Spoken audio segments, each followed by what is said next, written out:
Alrighty, y'all. So I'm working on a 2012 GMC Sierra 1500. I was running some wires for an AFR gauge that I'm trying to install. I noticed that my carpet was wet, so I did some investigating. I checked all my seals, checked my boot.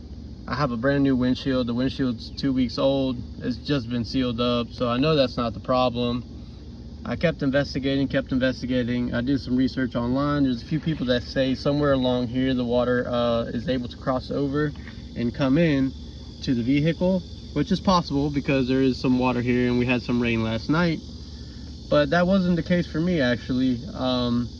After further investigating, I even put a hose on the roof of the truck, and I let it drip down over the driver's side of the vehicle. I removed the cowl hood from where the wipers are and everything to check in there as well. And my culprit was actually in here. As you can see, there's a little bit of a rusty look from oxidation and whatnot right there. And that is where the water is actually coming in from. It's seeping in from that body joint, from that seam right there.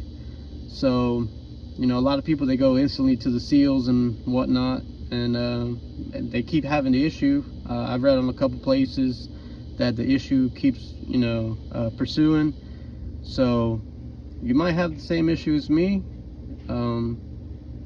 Like I said, I did a little more investigating and took a little more time, pretty much the whole day, but this is what happens. This is where the water is seeping in from this seam right here. Obviously there it is in between the body seams on the outside, on the exterior, and it is seeping in. So there's probably going to be an issue on the back side of that as well. But for right now, I'm just going to seal it up and call it a day. And hopefully that solves my issue. If not, I will be making another video to further investigate and see what else we can find.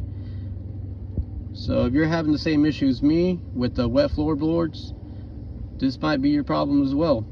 Especially if you got good seals and good tight seals and everything. Like I said, my seals are tight. I checked them all, they're very good, no leaks, no water coming in.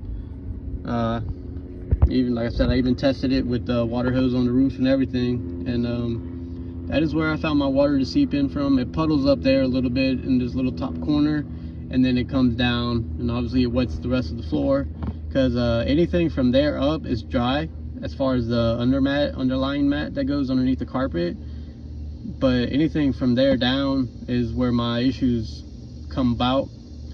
So if you're having the same issue as me, this might be your culprit. It might be the same seam, and that's from a buildup of all this crud that gets in between the fender and the body on the outside, on the exterior. That buildup, obviously, it's gonna rot eventually, once all that settles, all that. And I believe that's what the issue is to be. But like I said, for right now, I'm just gonna seal it up from the inside and call it a day. Alrighty, y'all.